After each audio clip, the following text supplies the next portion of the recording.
This is Hajer Sharief, the co-founder of the Together We Build It organization. To celebrate our 10th anniversary, we produced a book with a selection of some of the projects we adore, and today we're gonna go through some of them. So this is our first logo, which we designed in 2011. It was designed by one of our co-founders, who is an artist. And I remember at the time when we were discussing how our logo should look like, we thought that a logo should literally reflect the name of the organization. And as you see in the picture here, it's very clear that we took it literally. But after 10 years, we changed our logo to the one you see in the photo now, and the one you see on the screen.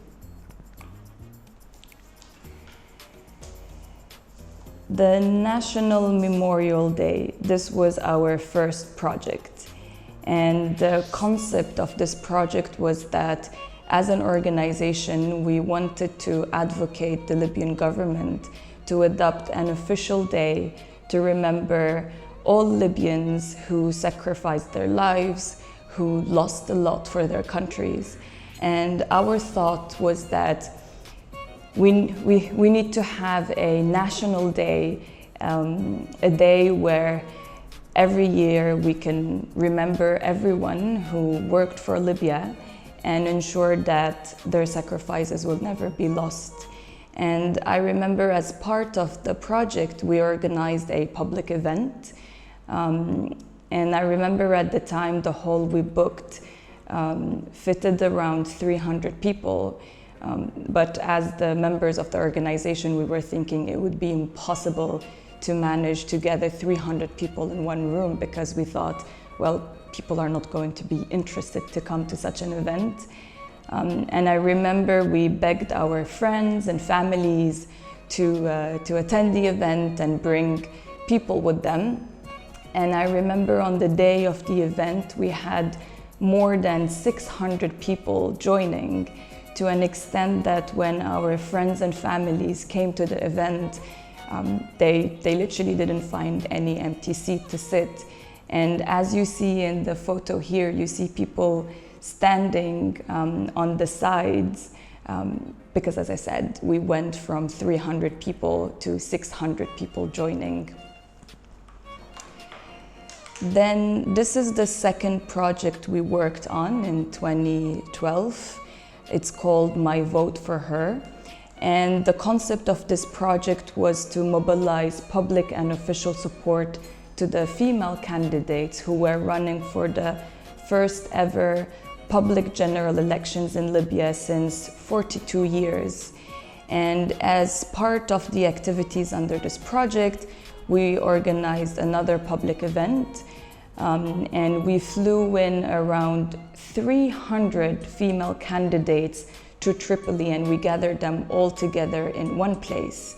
And as part of the support we provided for these women was that we offered to all of them that we will support them with their campaigns by providing them with an opportunity to have a photo shoot session and to create their video campaigns. And I can just remember how difficult it was.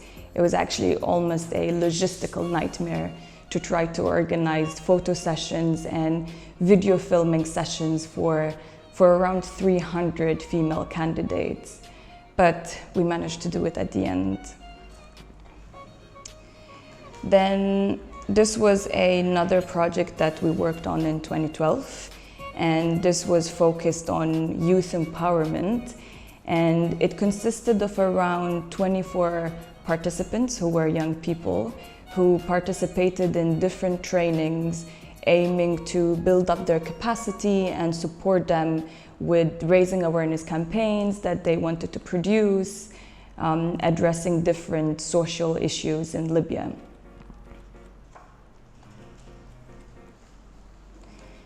Then this is another project that is very close to my heart, I must say. This was implemented in 2014. It was called the 1325 Network in Libya. And this was a network of civil society organizations and independent activists who gathered together to support the role of women in peace building, to raise awareness about the important role that women play in peace building in Libya. And the members of the network included different organizations across the country. And I remember on the day of the launch, we launched with around 30 civil society organizations as members. And as part of this project, we conducted different visits to different cities in Libya, and one of them was Sabha.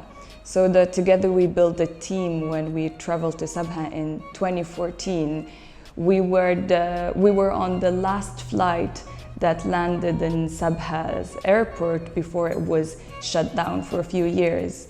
And now, every time we tell our partner in the south, in Sabha, that we're planning on visiting the city and the region, she says, no, you should stay where you are, and we're gonna come to you, because the last time you came all the way to us, you shut down the airport. So this is a fun fact about that visit. Then in 2017, we launched another project called Super Nsawin. So Nsawin in Libyan means women, and the name of the project literally translates to super women. This is an annual campaign that the Together We Build It organization has been launching since 2017. And the idea of this campaign is to address different forms of gender-based violence against women. For an example, political violence, economic violence, different forms of violence that Libyan women experience in their daily lives. And what we did in this campaign, that we gathered real-life stories from women who experienced different forms of violence, and we illustrated them in a comic series. And the role that Super Nsawin plays, the characters in these comics, is that they addressed the violence that the women experienced in the story and offered solutions to how to prevent it and counter it. Then in 2018, we launched the You Are Missing the Full Picture campaign. And this is a campaign that I must say it sort of came from a place of frustration and disappointment because of the continuous exclusion of Libyan women from various peace and political processes that were either led by Libyan actors, but also the international community to Libya. We've seen many meetings, many political and peace processes where Libyan women were almost not included at all. So this campaign, from its name, You're Missing the Full Picture, it was a clear message that was sent to the different actors, as I said, the Libyan ones, but also the members of the international community, that by not including Libyan women in these processes, you're missing the full picture. And it's very logical to say that you cannot discuss the future of a whole country if you're only inviting men to the table.